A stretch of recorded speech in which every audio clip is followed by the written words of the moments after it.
2 febbraio del 2025, quindi diciamo quasi un anno fa, usciva per i tipi di Polidoro proprio questo libro, Le 12 civette di Juliette Evola, un romanzo piuttosto controverso che da molti è stato definito già un caso letterario.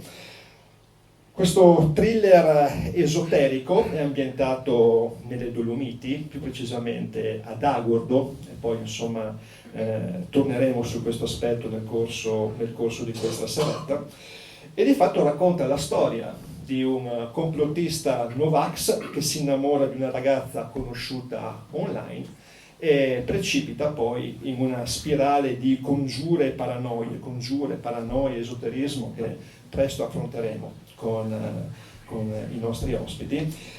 Però prima dobbiamo soffermarci un attimo sull'autrice, su Juliette Evola, che è una maestra elementare da qualche anno in pensione, di origini praghese, ma ormai stanzia a Trieste da tanti anni.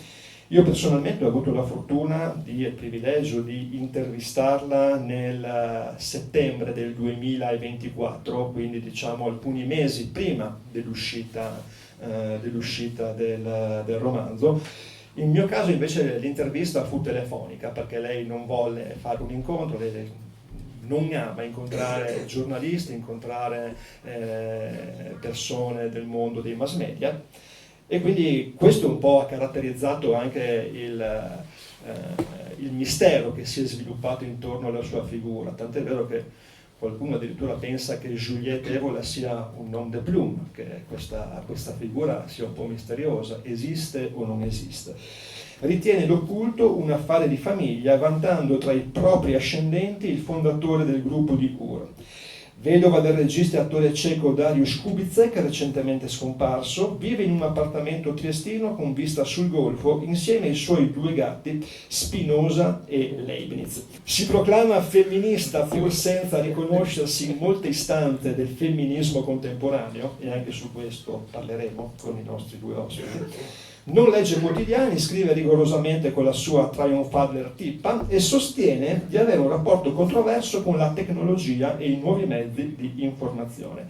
Le 12 civette è il suo primo romanzo. Samuele è un protagonista del libro, è un complottista sempre sull'orlo della paranoia, ma alla fine la cosa che lascia un po' di stucco è che i fatti sembrano dargli ragione, confermare tutti quanti i suoi sospetti.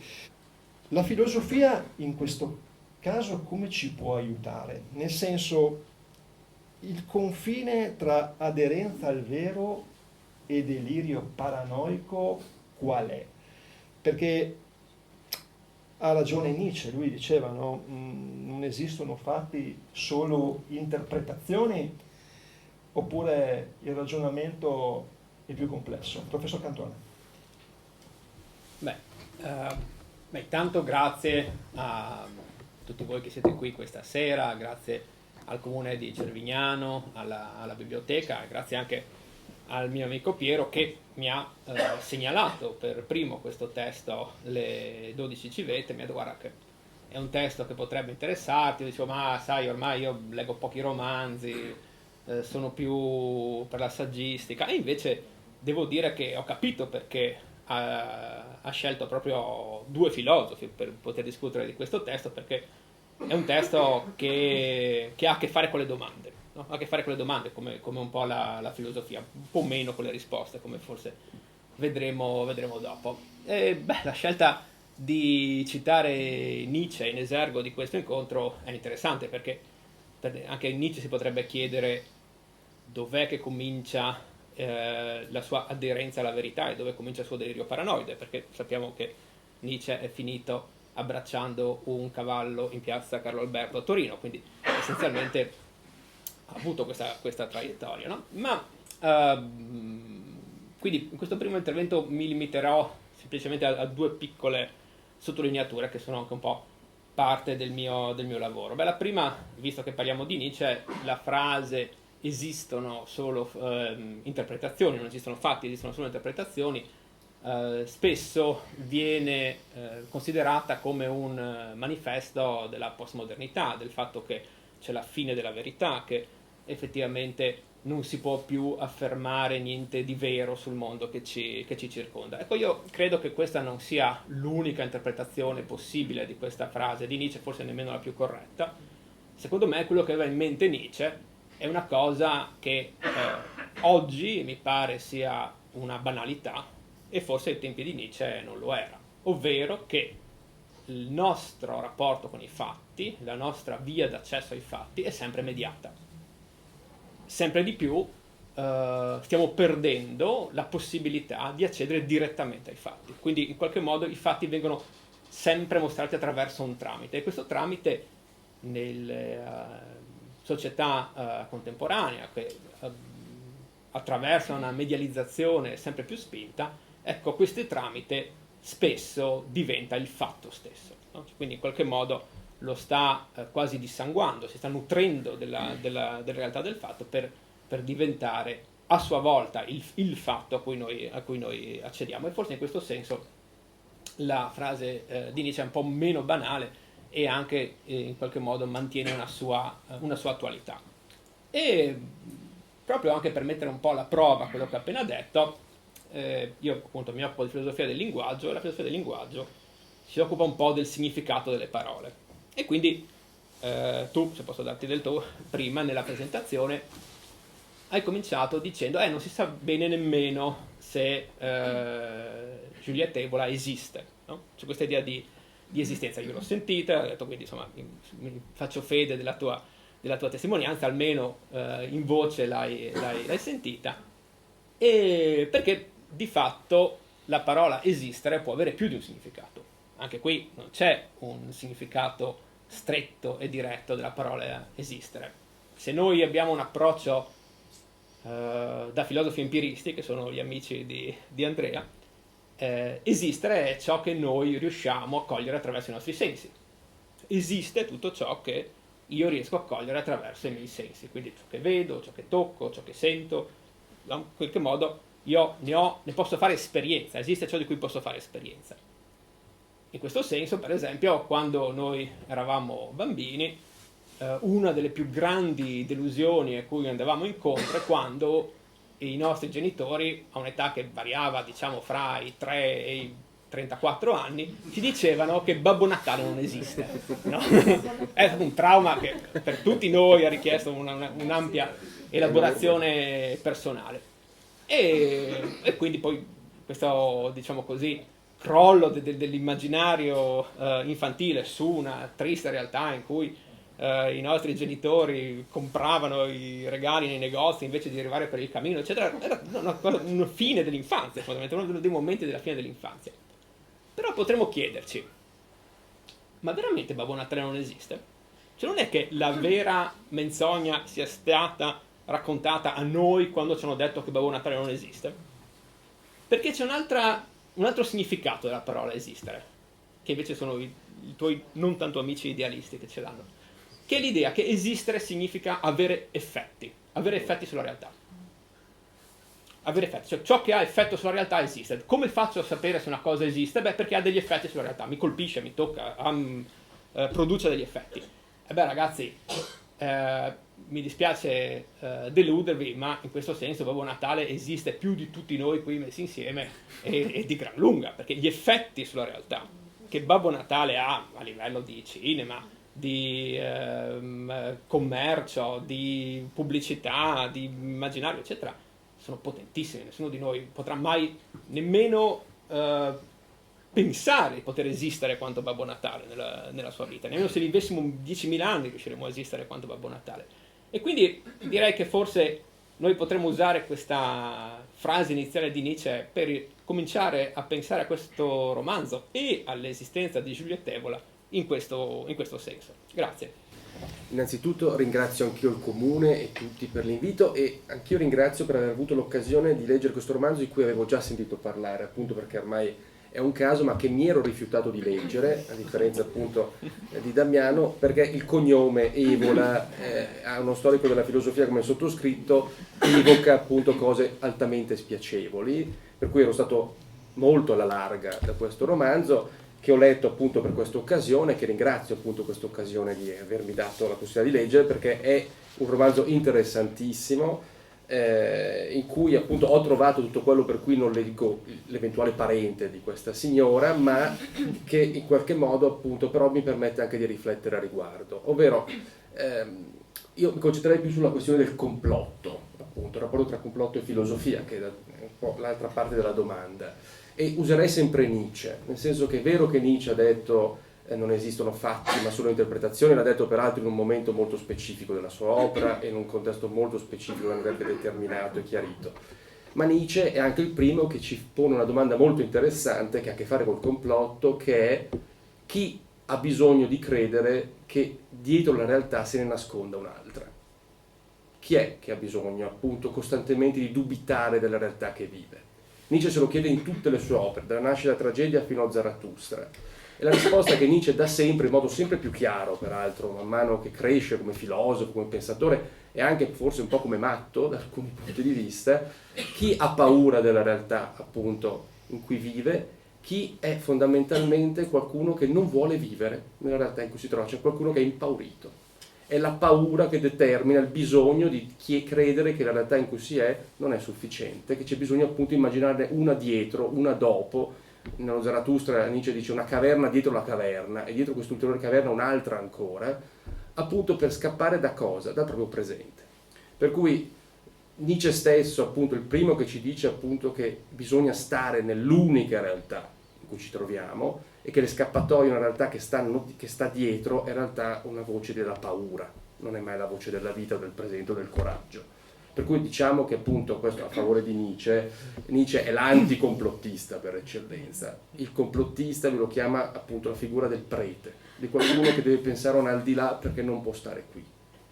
Quindi era per sdoganare e per qualche modo salvaguardare il povero Federico Nietzsche appunto da questa accusa di essere, che viene mossa in realtà da tantissimi anni, da tutti i fronti, di essere un relativista, un prospettivista, un ipersoggettivista, cioè qualcuno che teorizza che ognuno di noi può avere la propria realtà, che questa ha valore a prescindere da quella degli altri. Non è assolutamente così in realtà. Nietzsche ci dice in realtà che noi abbiamo opinioni perché c'è un fatto che le genera, non è l'opinione che genera il fatto. Esattamente il contrario. In chiusura, appunto, mi permettevo soltanto di correggere, se posso, una cosa della domanda, perché appunto nella tua domanda chiarissima e bellissima dicevi appunto che il protagonista è in qualche modo un complottista e che nel corso del romanzo in qualche modo scoprirebbe che la sua paura più profonda, cioè che tutto sia un complotto, in qualche modo si concretizzi e si realizzi. Secondo me il romanzo ci mostra come le cose non sono così semplici, cioè il protagonista stesso scopre dei vuoti nel suo stesso complotto, in qualche modo, tant'è che si chiede se lui stesso è un complotto. Ovviamente non dirò nulla, non rivelerò niente della storia, ma secondo me la potenza di questo romanzo, che mi ha fatto ricredere, nonostante appunto i cognomi pesanti, mi ha fatto ricredere dell'intelligenza e della bellezza di questa operazione, appunto che neanche del complotto in questo libro c'è in realtà una banalizzazione. Insomma, ecco, il complotto è il complotto anche di se stesso, forse. Grazie Andrea. Vorrei proseguire però. L'ambito legato al complottismo porta molto spesso, Damiano, a delle polarizzazioni che caratterizzano molto la nostra società e la nostra attualità. Si pensi a Novax contro invece le persone favorevoli al mondo dei vaccini, si pensi a Ucraina contro Russia, si pensi a Israele contro Gaza, fino poi alle polarizzazioni anche sui semplici casi di attualità, semplici tra virgolette ovviamente. Citiamo per esempio quello della famiglia nel bosco, no? Che tanto ha fatto parlare in questi mesi. Sembra quasi che o si è tutti da una parte o si è tutti dall'altra parte, no? C'è questa polarizzazione estrema. Chiedo, ha ragione chi dice che in Occidente la congiuntura pandemica ha contribuito a costruire sempre più questa polarizzazione, e a questo punto la filosofia cosa ci può dire e cosa ci può insegnare? Vale sempre più il motto divide et impera, che magari sembra che al mondo d'oggi sia molto funzionale anche alle strategie bellicistiche, con le lobby delle armi che magari possono avvantaggiarsi di questo? Beh, è evidente, no? Che soprattutto in una società della comunicazione come quella nella quale ci troviamo a vivere in questa fase storica, la tendenza è quella a polarizzare le posizioni perché è più semplice, fondamentalmente. In realtà è estremamente complessa, è estremamente sfaccettata. Se cerchiamo di farci un quadro anche solamente vagamente fededegno di quello che sta succedendo, dovremmo spendere buona parte delle nostre giornate, delle nostre vite, non abbiamo tempo di farlo, e quindi di fatto spesso noi tendiamo a accettare o pervere le posizioni che non ci spostano tanto dalla sedia, cioè quelle che in qualche modo corrispondono a quello che era già la nostra visione politica, ideologica, religiosa, sociale di quello che accade, quindi quello che si inserisce all'interno di quella casella lì è vero, quello che non si inserisce all'interno di quella casella lì è falso, e la risolviamo in questo modo. Tuttavia la filosofia ha sempre riflettuto su questo tipo di rapporto fra posizioni differenti e contrapposte, e gli ha dato anche un nome a questa relazione. Questo nome è dialettica, no? Cioè di fatto queste posizioni sono apparentemente contrapposte, in verità sono sempre in relazione fra loro. Il buon vecchio Hegel diceva che io posso definire me stesso solo attraverso il mio nemico. In che senso? Nel senso che attribuisco a lui tutte le caratteristiche che io non voglio appartengono a me, e quindi per via negativa, cioè siccome io non sono come lui, allora io possiedo tutta una serie di caratteristiche positive che invece sono proprie della mia identità.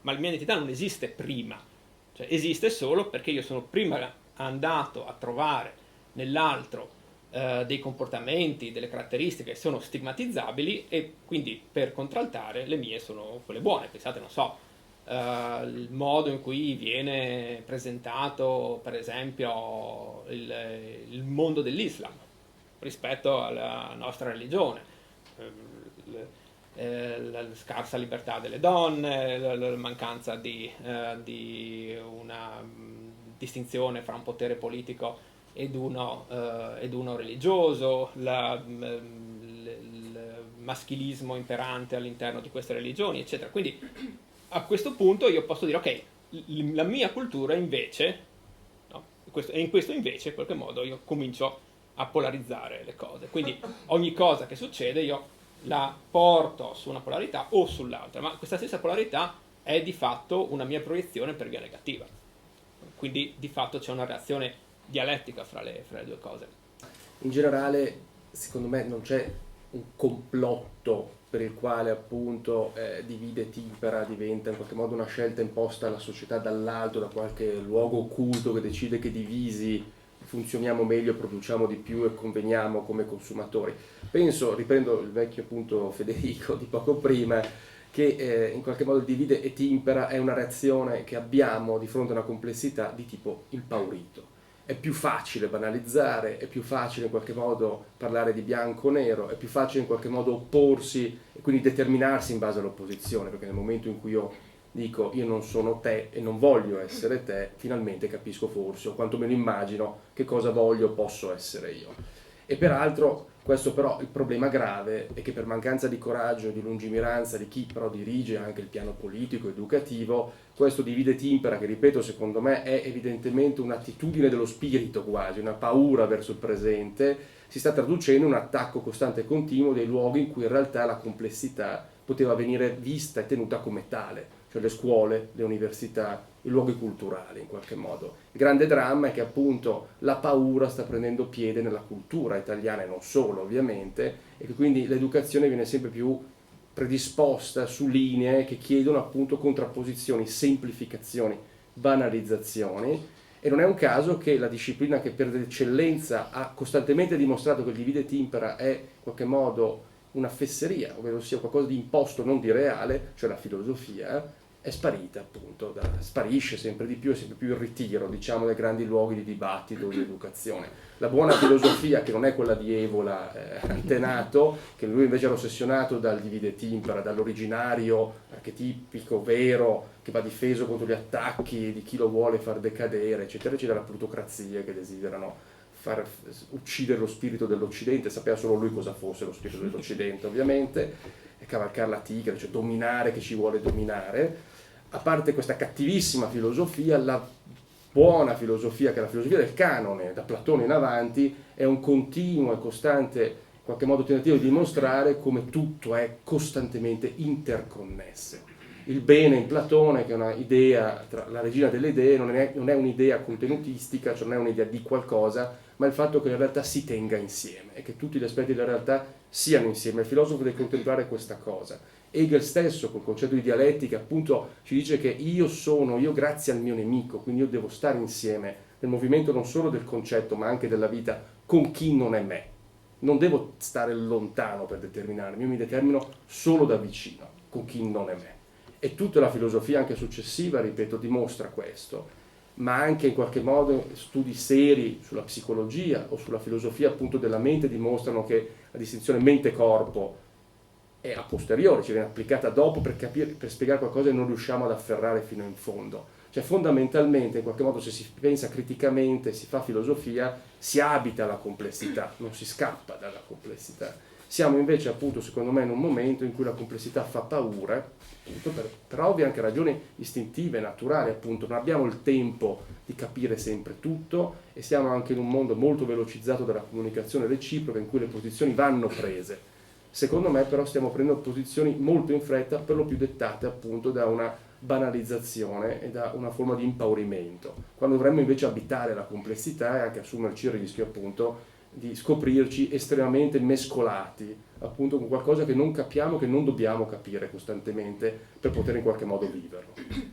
Allora, una curiosità di questo romanzo è che Juliette ha scelto di dedicarlo a Michela Murgia, ma ha anche scelto che la sua prefazione fosse scritta, la sua introduzione fosse scritta da Diego Fusaro. Allora, questa apparente contraddizione, mi viene da chiederti, ci dice qualcosa sui tempi attuali che stiamo vivendo, cioè da un punto di vista filosofico, sono effettivamente posizioni inconciliabili oppure, come per dirla con Debord, sono contrapposizioni apparenti, del tutto funzionali alle dinamiche della società dello spettacolo? A te la parola e poi Damiano.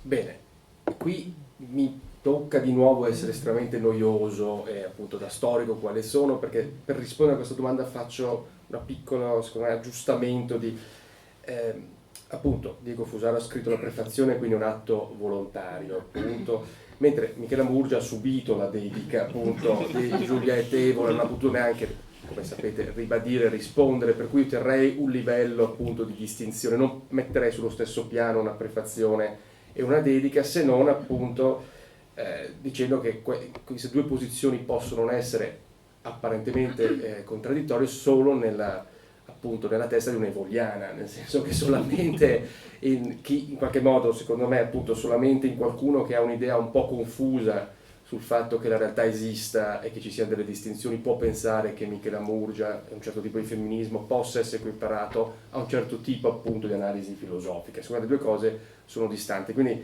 per rispondere a un primo livello diciamo che secondo me questa messa sullo stesso piano di due correnti così diverse ci dice molto appunto dell'autrice. Ecco, questo è indubbio, però non è psicanalitica la mia risposta, quindi su questo mi fermo. Su invece dal punto di vista filosofico quello che è interessante è secondo me come la posizione di Michela Murgia e non solo appunto di Michela Murgia è stata spesso recepita, altrettanto rigida, altrettanto appunto ipostatizzata, ferma, tanto quanto alcune posizioni cosiddette appunto di destra. Questo è un problema molto complesso secondo me, che ha molto a che fare con la perdita in realtà anche di certe radici di discorsi femministi o di discorsi anche legati alle differenze sessuali e di genere, che in Italia hanno tra l'altro una tradizione nobilissima, totalmente dimenticata. Io scommetto che se parlo di Carla Lonzi, pochissime persone, molte persone avranno sentito nominare, ma pochissime hanno letto in realtà i testi di questa grande femminista italiana, e il mio invito è invece di andare a recuperare questa tradizione, perché si scopre una cosa molto interessante, ovvero che raramente il femminismo serio è un femminismo, una corrente che vuole in qualche modo difendere o valorizzare la donna rispetto all'uomo, la femmina rispetto al maschio. I grandi movimenti femministi sono movimenti della differenza, ovvero assumiamo il fatto di essere minoranze, assumiamo il fatto di essere in qualche modo subordinati, e noi in qualche modo riflettiamo per tutte le classi subordinate, non solo per il femminile in quanto tale. È un movimento di proliferazione, di aumento delle differenze, non certo di in qualche modo rovesciamento dal bianco al nero, cioè dal maschile al femminile, dal patriarcato al matriarcato. Questa è una visione molto ipostatizzata e banalizzata del femminismo, e purtroppo io credo che Michela Murgia in alcuni momenti della sua produzione, che io non conosco molto bene, ma per esempio manuale su come riconoscere un fascista o testi in qualche modo in cui in maniera un po' semplicistica si diceva chi era il buono e chi era il cattivo, in questo senso ha rischiato di riprodurre una sorta di femminismo assolutamente non della differenza ma della rigidità, e in questo senso le due posizioni alla fine si assomigliano. Però ripeto, secondo me la messa sullo stesso piano è solo nella testa appunto della nostra autrice. Damiano.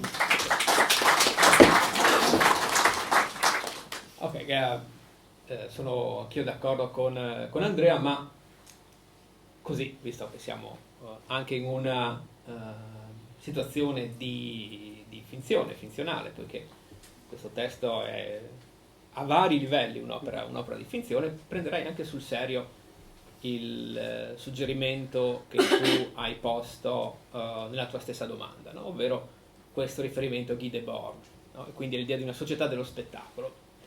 Allora, qual è l'idea di Debord rispetto alla società nella quale viviamo?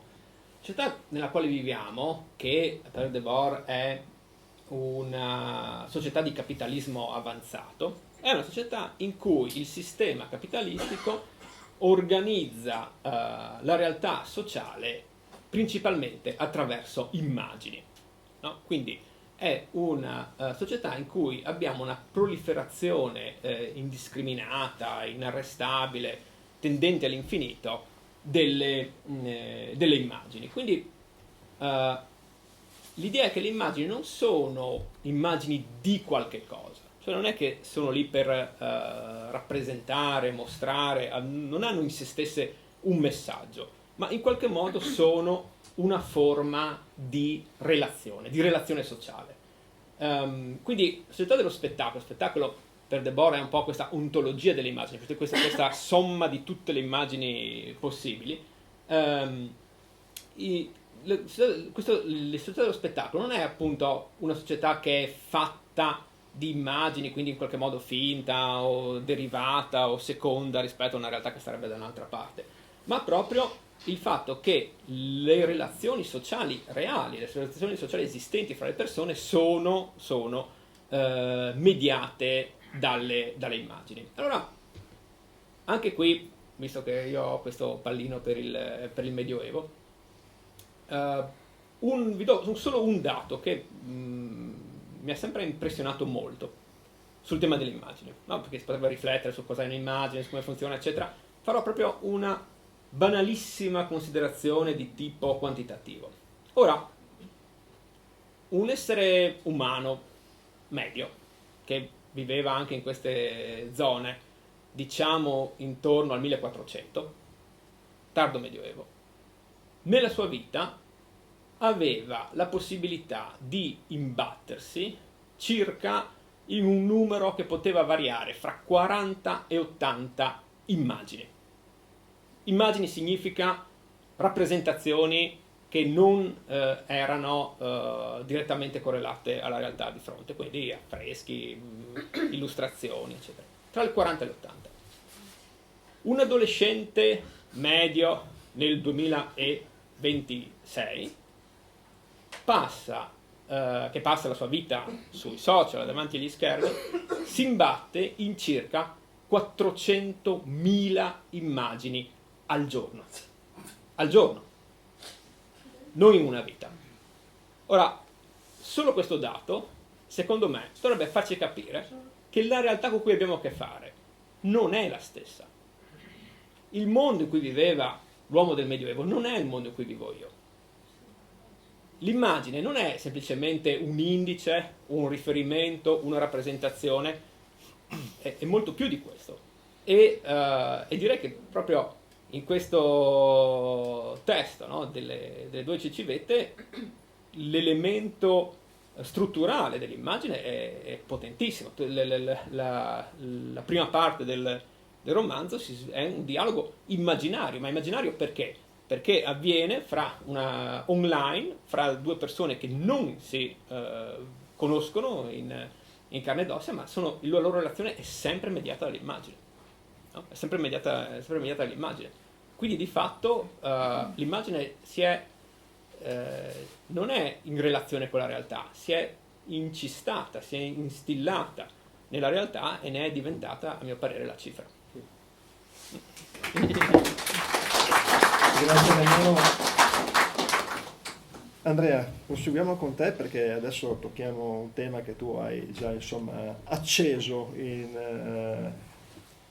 nei tuoi interventi precedenti, e quindi un po' il fatto legato a Giulietta Evola e il fascismo, a partire da questa assonanza, no? questo cognome.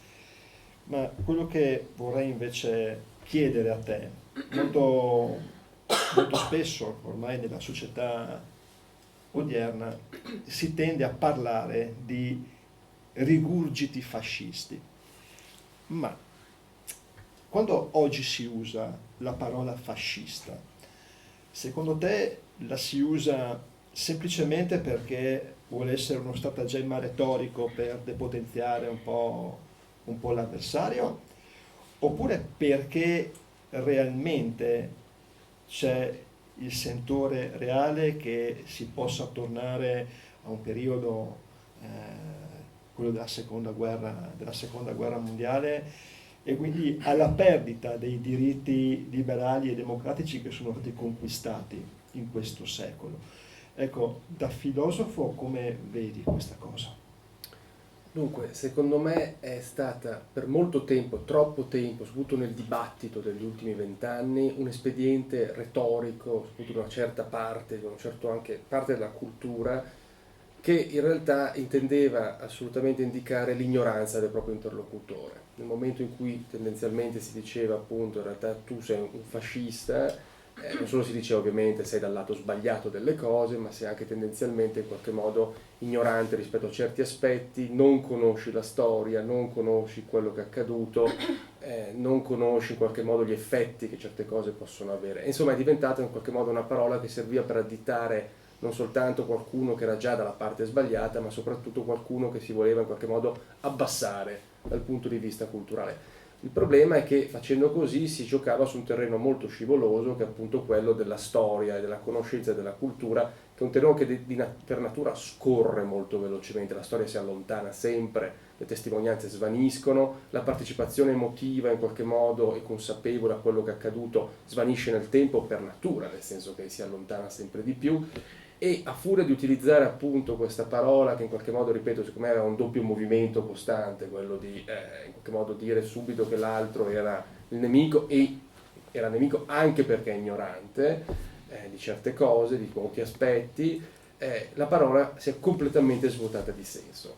Questo è un enorme problema perché appunto la solita favola del lupo al lupo, a furia di dire al lupo nessuno crede più al lupo. Il problema è che il lupo esiste e che rischia di tornare anche quando noi non crediamo più che ci sia, e credo che oggi, soprattutto quando assistiamo anche in queste settimane, in queste ore, a interventi geopolitici estremamente invasivi, invadenti, e che in qualche modo ignorano il diritto internazionale su una base molto precisa, cioè quella della forza. Non è una base di un altro diritto che si contrappone al diritto internazionale, non è una base di due emisferi che si confrontano partendo da codici diversi, è un non codice, cioè la forza è ciò che determina appunto la possibilità di bucare qualsiasi codice comunicativo. Questo è un atto appunto strutturalmente, geneticamente fascista. Grazie. Il problema appunto è che in Italia, facendo leva sempre sulla conoscenza del passato o sulla non conoscenza del passato, abbiamo trasformato questa parola in una sorta di etichetta tant'è che molte personalità anche della politica se ne stanno riappropriando di questa etichetta quasi con orgoglio, ma perché questa parola non ha più alcun tipo di senso. Però non restiamo, secondo me, incagliati a livello appunto della semplice forma linguistica, perché i movimenti e le forze appunto fasciste esistono e possono tornare anche quando noi non crediamo che ci siano più. Per cui secondo me il dramma vero è che a furia di dirlo ci siamo abituati a credere che alla fine non esiste, quando in realtà appunto c'è e dobbiamo in qualche modo riuscire ad analizzarlo, a coglierlo, a riflettere. Su questo poi torniamo, Damiano. Sì, molto interessante quello che ha detto adesso Andrea, e vorrei prima aggiungere una piccola postilla, perché anche rispetto a quello che dicevamo prima sul tema delle polarizzazioni, no? Pochi giorni fa è successo un episodio tra i tanti che succedono in questo mondo che ha avuto una certa eco, ma insomma neanche poi tanta, che la ministra dell'università, contestata da un gruppo di studenti per la riforma universitaria, ha apostrofato questi studenti dicendo siete solo dei poveri comunisti, no? E quindi insultandoli in questo modo. Ora, la mia domanda è: quando è che il termine comunismo è diventato un insulto? Perché quando io ero bambino non era un insulto, adesso è un insulto terrificante. Se uno gli dà del comunista passa la giornata a difendersi e a smarcarsi, a dimostrare in tutti i modi possibili che lui è per la proprietà privata, per il capitalismo, che non è mai stato in Russia, eccetera. Quindi questo sì, sicuramente. Allora, certo. Quindi di fatto però, a parte l'ironia che si può fare su questo tipo di processi, anche su tutto il lavoro storico, critico che si può fare sul termine comunismo, il fatto che questa contrapposizione, questa polarizzazione ha portato anche un appiattimento devastante, per cui fascismo e comunismo sono la stessa cosa, no? Quindi si diceva prima la dialettica hegeliana, alla fine il proprio opposto viene ricompreso in quello che si è. No? Di fatto non c'è più nessuna differenza fra fascisti e comunisti. Ne hanno fatte tante i fascisti, quante ne hanno fatte i comunisti. Fine della discussione. Cioè, due tra gli episodi storici più complessi, controversi, complicati della storia del secolo scorso ormai sono una contrapposizione di tipo calcistico. Neanche poi così, forse neanche così nobile come una contrapposizione di tipo calcistico, ecco, direi. Allora, quindi su questo pensavo che già Michel Foucault negli anni 70 metteva pesantemente in guardia, anche negli anni 60 e negli anni 70, quindi nel momento del maggio parigino, eccetera, metteva fortemente in guardia tutti i movimenti studenteschi dall'uso della parola fascismo come categoria per etichettare i propri avversari, perché già capiva dove si sarebbe andati a finire, perché se questa come in filosofia, se un concetto diventa troppo grande, cioè contiene troppe cose, alla fine non ne contiene nessuna, cioè quindi si svuota, perde la sua funzione, non serve più a niente. E quindi sono d'accordo con Andrea, questa parola da questo punto di vista non serve più a niente. Però forse c'è un modo interessante in cui potremmo recuperarla, ed è un modo che inventa proprio Pasolini, no? A cui facevamo riferimento prima, che è sicuramente molto legato a questo luogo.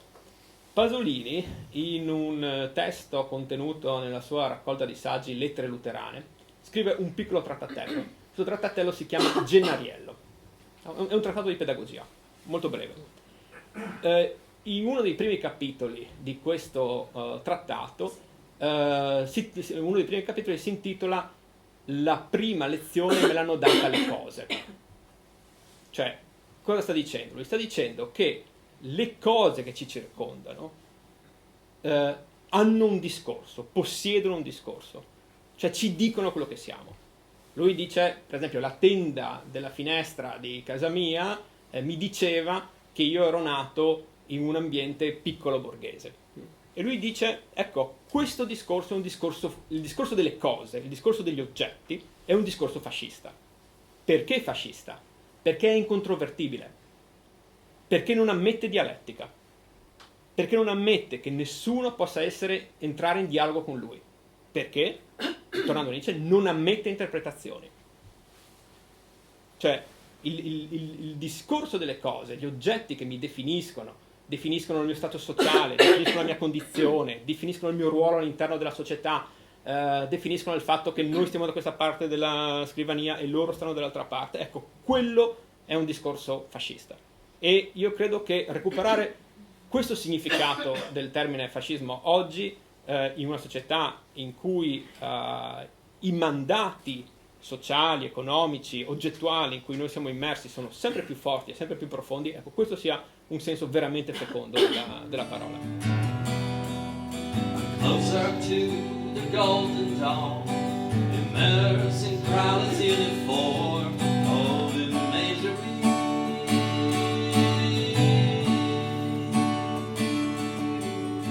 Living in a silent film, portraying a secret realm, a dream reality.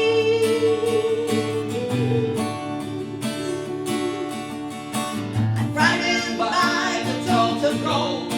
I'm going to the rabbit hole, and I ain't got the power anymore.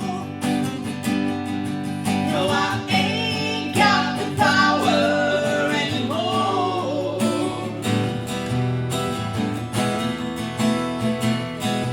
I'm the twisted name on Garber's eyes, the bulletproof on Churchill's lies. I'm destiny.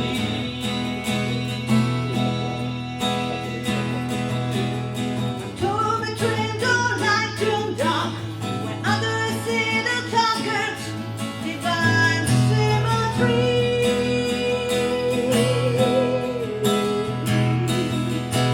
Should I kiss the vibrant span, or arrow out the death of man? I'm sinking To the quicksand of my throat. and I ain't got the power anymore. Don't believe in yourself. Don't deceive With belief, knowledge comes with that's release.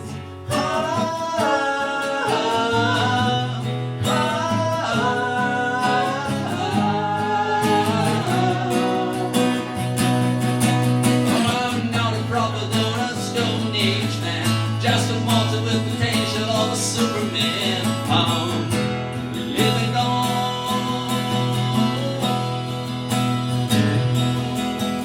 Travel to the lonely cold homo sapiens, can take my eyes from the preservation of bullshit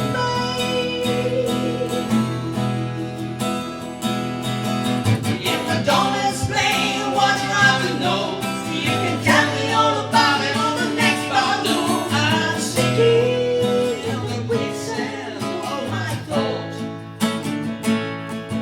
and I ain't got the power anymore. Don't believe in yourself. Don't deceive With belief, knowledge comes with release.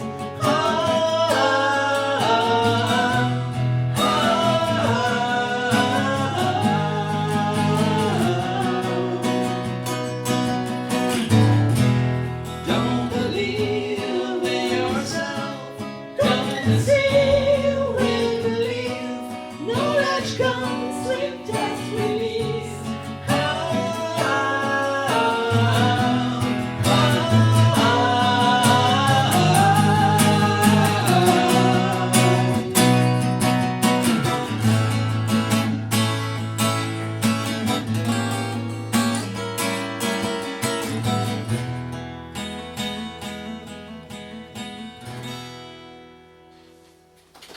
Nel libro si parla molto, no, di esoterismo, ma esoterismo anche che coinvolge le classi dirigenti, i cosiddetti potenti, questi poteri forti, no?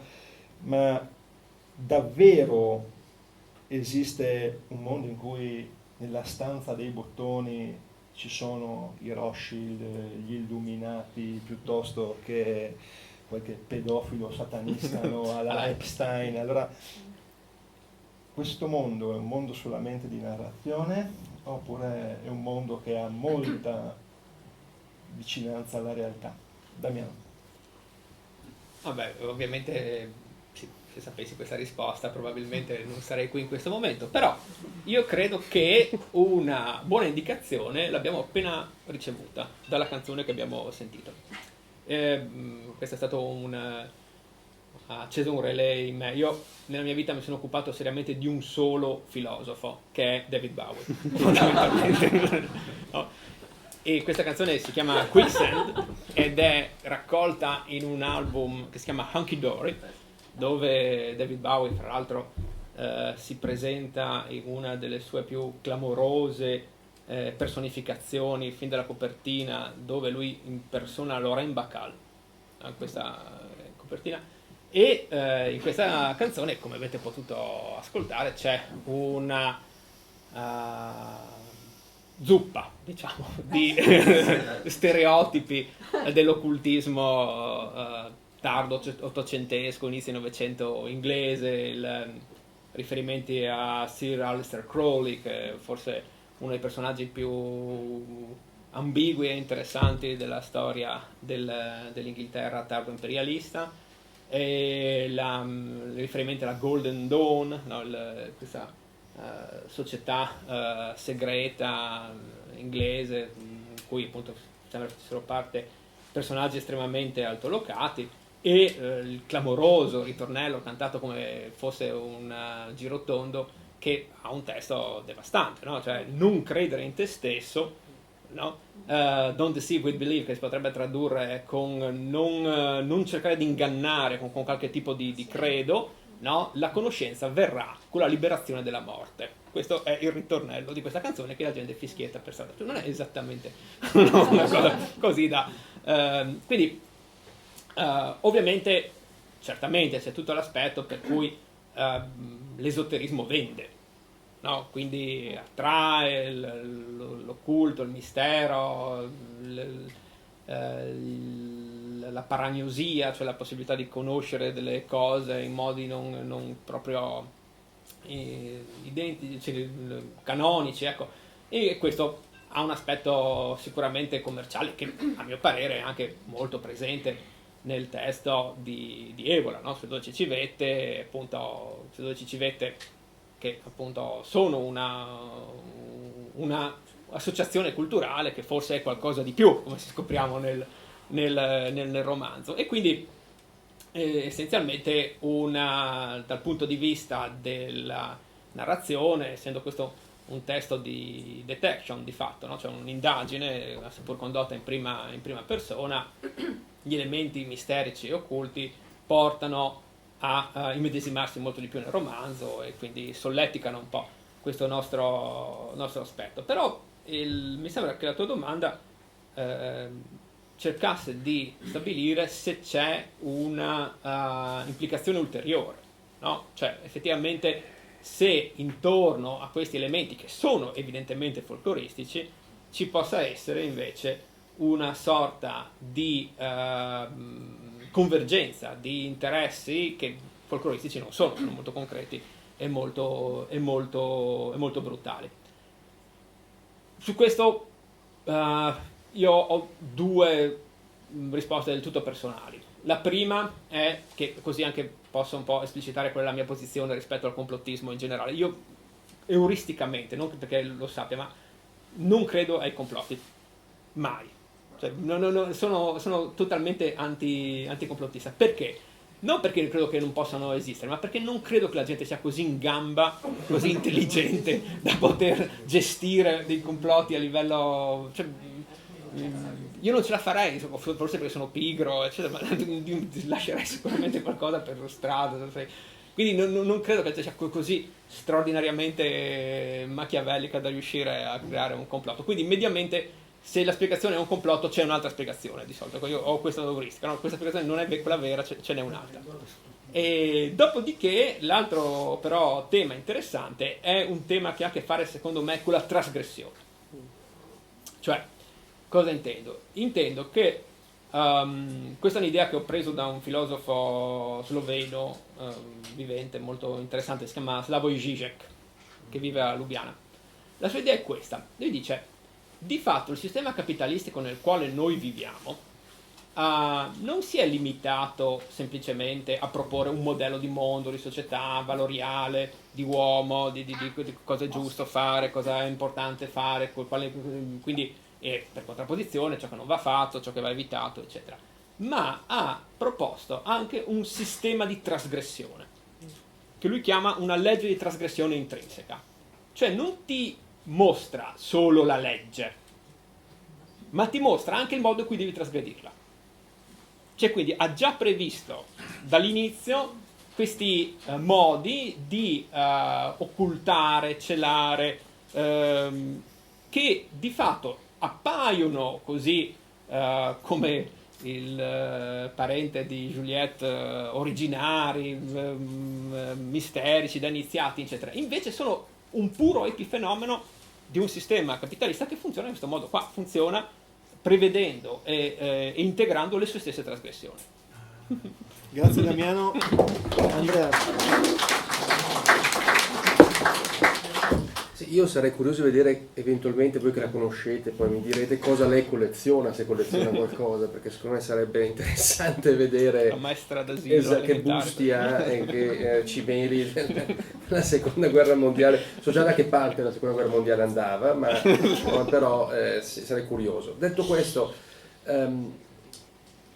fa molto sorridere l'idea che i potenti siano sempre parte di un ordine religioso diverso da quello del popolo, che è una cosa che va avanti da sempre. Se si leggono appunto anche sin dalla storia romana abbiamo delle testimonianze, cosa si pensava di cosa facessero gli imperatori nella loro villa privata, oppure appunto anche i papi in un certo momento della storia, che cosa davvero facessero, come addirittura c'erano testi satirici che circolavano nell'età medievale, ma soprattutto moderna ovviamente, quindi un po' dopo, che appunto in cui i papi venivano definiti come i primi satanisti fondamentalmente, perché l'idea è sempre quella che ciò che è troppo più in alto rispetto al nostro orizzonte visivo e che quindi sfugge alla nostra comprensione, qui torniamo al divide et impera, in qualche modo alla banalizzazione, alla polarizzazione, deve essere spiegato nel modo più rapido, in qualche modo inevitabilmente anche più convincente e assoluto possibile, e ci si appiccica sopra qualcosa di orrendo e di totalmente appunto enorme per spiegarlo. Fondamentalmente è una forma appunto di in qualche modo paura che cerca una figura in cui rappresentarsi e concretizzarsi. I grandi riti da cui io sono escluso non è nient'altro che in qualche modo il tentativo di tradurre in un'immagine in qualche modo mostruosa tutto quello che io non riesco a capire, però lo devo tradurre in qualche modo, quindi creo mostri, creo immagini. In questo anzi scusatemi, ci ho insegnato uno dei più grandi maestri del Novecento, che è proprio Freud. Ovvero sia, Freud scrive un testo molto bello che consiglio sempre di leggere, che anche ai miei studenti consiglio di leggere, che è il Perturbante, dove Freud ci dice che fondamentalmente la nostra passione per i complotti, ne parla apertamente, ovvero sia per esempio complotti anche quotidiani. Mi sveglio la mattina e sono le 9:13, devo prendere l'autobus e mi rendo conto che è l'autobus 13, vado in aula e mi devo sedere al posto 13, a un certo punto il cervello è convinto che in queste ricorrenze ci sia un piano in realtà, cioè che la realtà alla fine si stia finalmente rivelando nella sua forma reale, cioè che la quotidianità, la razionalità, l'abitudine appunto di essere appunto vivere una vita libera, arbitrariamente decidibile, spontanea, in realtà è una finzione. C'è un ordine stabilito, c'è una forza occulta che ci segue. Ma Freud appunto è Freud perché ci dice che questo è la risposta a un sentimento o meglio, a una situazione irrisolta nel nostro passato, o meglio, ci sono due tipi di perturbante, uno che è normale, in qualche modo che abbiamo tutti, che è il cosiddetto pensiero magico. Noi nasciamo da bambini, per esempio, dove siamo convinti che i giocattoli parlino, abbiano un'anima, possano il mondo sia totalmente connesso. Un bambino è convinto che se effettivamente fa qualcosa di male succede qualcosa di brutto ai suoi genitori, cioè vede una correlazione diretta tra le proprie azioni e in qualche modo quello che gli accade intorno. È ego riferito il bambino, appunto, convinto che il mondo sia lui e appunto che ogni cosa che accade nel suo cervello inevitabilmente accade anche fuori. Ma dice Freud, di solito crescendo si esce da questo pensiero magico e si diventa uomini e donne razionali per il quale il mondo esiste a prescindere da sé. E dice però quando abbiamo delle ricorrenze appunto nella vita, il 13 che ritorna o coincidenze, ieri penso a una persona che il giorno dopo mi chiama puntualmente, non la vedevo da 25 anni, dice Freud, a volte abbiamo il rischio, in chi non è ancorato alla razionalità in maniera molto solida, c'è il rischio di tornare un po' col pensiero magico infantile, ma sono passaggi. C'è però invece anche un perturbante patologico che chi ha degli irrisolti enormi, delle paure enormi, quindi è un irrisolto con l'originario in qualche modo, che in qualche modo ci porta a credere che la realtà in cui ci circondiamo sia totalmente e in maniera paranoica una finzione. È però un disturbo questo, torno a dire, cioè Freud ci dice che insistere a in qualche modo dubitare di ciò che ci circonda, vedere sempre un retro, è una forma o infantile o disturbata di rapporto con la realtà. E io sono molto d'accordo con questo. Grazie Andrea. Torniamo a completamento di questo ragionamento, poi andremo nel finale di questa serata, però a completamento di questo ragionamento, all'interno del romanzo, Le 12 civette, c'è un connubio, no, tra elementi finzionali e poi fatti di cronaca reali. Però questo connubio di fatto tra finzione e realtà sta sempre più coinvolgendo la nostra società, no? Basta pensare adesso allo sviluppo dell'intelligenza artificiale, quindi del fatto che noi vediamo, ci vengono propinati. Tu hai detto una cosa all'inizio, no? L'accesso ai fatti non è più una cosa così diretta, però se quelli che vengono propinati come fatti in realtà fatti non sono, ma sono finzioni, incomincia a diventare un problema. La filosofia in questo che strada riesce a darci, se ce lo puoi dire in pochi minuti? Ok, allora, premesso che la filosofia si occupa di domande e non di risposte, no? Ci sono un sacco di altre discipline del scibile umano che si occupano delle risposte, scegliete quella che più vi aggrada e vi trovate sulle risposte. Però io per l'appunto quindi cercherò una domanda in questo tipo di provocazione, domanda che mi hai fatto. Allora, innanzitutto l'intelligenza artificiale. L'intelligenza artificiale è questo spauracchio con cui tutti quanti noi abbiamo a che fare adesso, una specie di nuovo principio quasi genio maligno cartesiano che può farci credere qualsiasi cosa, in qualsiasi situazione, ci impedisce di distinguere ciò che è vero e ciò che è falso, ci toglie dal terreno sotto i piedi, tutto cambierà da qui nel futuro. E questo in parte è vero, ma vorrei fare solo una breve osservazione su questo. Allora, le applicazioni più importanti che sta avendo negli ultimi 10-5 anni, perché è una cosa estremamente recente, l'intelligenza artificiale è un'applicazione che riguarda il linguaggio. Il linguaggio. Se ci pensate, il linguaggio è una delle cose che più ci caratterizza come esseri umani. Vecchio Aristotele diceva che l'essere umano è zoon, logon, econ, cioè l'animale dotato di linguaggio. E quindi noi abbiamo sempre pensato che il linguaggio fosse qualcosa di potentemente connaturato con l'umano, con la nostra essenza. Dove sta l'essenza dell'umano? Beh, sta in qualche modo nel suo linguaggio. E se ci pensate, noi siamo la prima generazione in assoluto nella storia dell'umanità che di fronte a un testo come questo, un romanzo come questo, può legittimamente interrogarsi sul fatto se questo testo è stato scritto da un essere umano o no. Ok, forse anche le tavole della legge degli ebrei non sono state scritte da un essere umano, però essenzialmente mettiamo un pochino da parte gli scritti di entità sovrannaturali, ma effettivamente io posso pensare che magari le 12 civette e la stessa Evola sono un'intelligenza artificiale molto ben addestrata, a cui sono andati in pasto, probabilmente, vedendo un po' lo stile, un bel po' di libri di Umberto Eco, perché appunto i riferimenti ai fatti storici sono quasi da nome della rosa, e un'infinità di testi di detection di vario genere, qualche sceneggiatura cinematografica, perché appunto la nostra Giulietta Evola abbiamo letto che si occupa anche di cinema, e ha partorito questo testo. Sono pochissimi anni in cui io posso veramente interrogarmi se il testo che ho davanti è veramente fatto da un uomo o no. Prima potevo immaginarmi, che ne so, che Giulietta Evola, potevo farmi delle domande più classiche. Giulietta Evola esiste o no? Ha scritto lei o no questo romanzo? Questo romanzo in verità è un romanzo che era già stato pubblicato nel 1940 da suo padre e lei lo ha tirato fuori dal cassetto e l'ha fatto suo. Cioè potevo fare tutto questo tipo di illazioni, però comunque era sempre un essere umano che l'aveva fatto, no? Ora invece io posso opportunamente chiedermi se di fatto non solo non c'è nessuna Giulietta Evola, ma non c'è nemmeno nessuno che si nasconde dietro il nome Giulietta Evola. C'è un software che genera romanzi a nomi possibilissimo. Ora, per me il punto è questo. Se io, ripartendo da Aristotele, penso che l'uomo sia l'animale dotato di linguaggio, allora finisco per pensare che tutto ciò che è dotato di un linguaggio è un uomo. No? Perché se solo noi parliamo, per un processo di induzione, tutti quelli che parlano sono noi.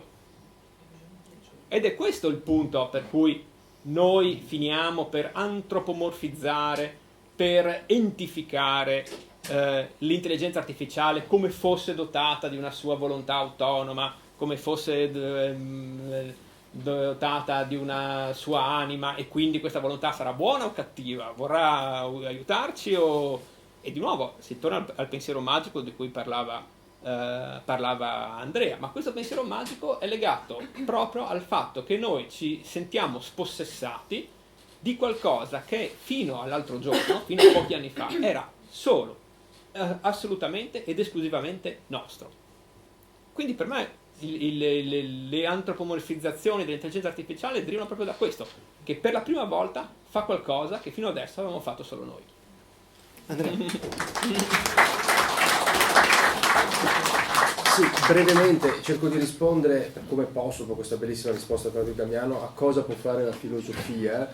E siccome la filosofia può fare, rispetto alla situazione che abbiamo descritto e delineato, che è una situazione complicatissima, che tra l'altro il romanzo mette a tema in modo effettivamente molto molto convincente, nonostante le mie riserve ovviamente di partenza, secondo me la filosofia può fare una cosa molto utile e molto comoda, che in qualche modo ci riarma. Secondo me la filosofia funziona quando ci dà delle armi per fare qualcosa. La filosofia secondo me ci chiede, se la facciamo in modo serio e approfondito, di ricordarci che anche qualsiasi cosa in realtà è sempre un fatto. Cioè la nostra sensazione di essere spaesati, confusi e, come anche appunto Damiano ha appena detto, in qualche modo userò un termine di un altro filosofo, cioè deterritorializzati costantemente, cioè non siamo mai dove dovremmo essere. Noi abbiamo la percezione di essere nella nostra vita, ma appunto il romanzo stesso lo esprime molto bene, percepiamo un disagio oggi molto forte, come se tutto ci scappasse di mano costantemente. Secondo me la filosofia ci chiede di non vedere in questa fuga delle cose da noi, nel digitale, nel virtuale, un complotto che ci tira via le cose, ma prendere appunto questa fuga delle cose come un dato di fatto. È un fatto che le cose stiano sfuggendo. Ci sono varie motivazioni socio-economiche e politiche per questo. Bisogna però assumerlo come un fatto, cioè prenderlo come un dato concreto, cioè credere in qualche modo, rispondere alle proprie percezioni di questa fuga e assumere la percezione di questa fuga in quanto tale. E quindi come tale affrontarla come una realtà concreta, non è una realtà dietro la realtà. La nostra realtà adesso è quella della fuga delle cose. Assumiamola, e che cosa si può fare una volta che siamo dentro appunto questo tipo di realtà? Perché se noi continuiamo a credere che la fuga delle cose da noi sia in realtà in qualche modo prodotto da qualcos'altro che ci sfuggerà sempre, noi saremo sempre disarmati. Nietzsche è il primo che ci dice appunto che noi dobbiamo fare un'opera di genealogizzazione dei nostri problemi per riconcretizzarli. Ci stanno scappando le cose, la nostra vita è più digitale che attuale, questa cosa non va presa con l'inesorabilità di un fedele di fronte a un Dio che non capisce, bisogna prenderla, assumerla appunto e in qualche modo a quel punto anche combatterla, che non è una brutta parola, so che sembra molto brutta, forse a Giulia piacerebbe anche, però quindi secondo me l'utilità della filosofia appunto è quella anche di in qualche modo rispetto a Samuele appunto dare un taglio alle paranoie e dire che appunto le paranoie in realtà sono dei fatti e che quindi in qualche modo la spirale si può rompere. Grazie Andrea.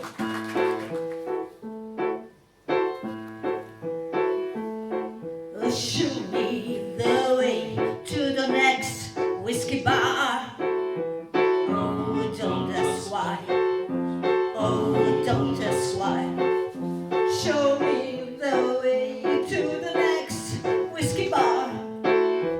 Oh, don't ask why. Oh, don't ask why. If you don't find the next whiskey bar, I tell you we must die. I tell you we must die. I tell you, I tell you, I tell you we must die. Oh, no, we now must say goodbye. We lost our good old mom. And Master Whiskey, oh, you know why. Oh, moon of Alabama, we now to say goodbye. We lost our good old mama. And Master Whiskey, oh, you know why.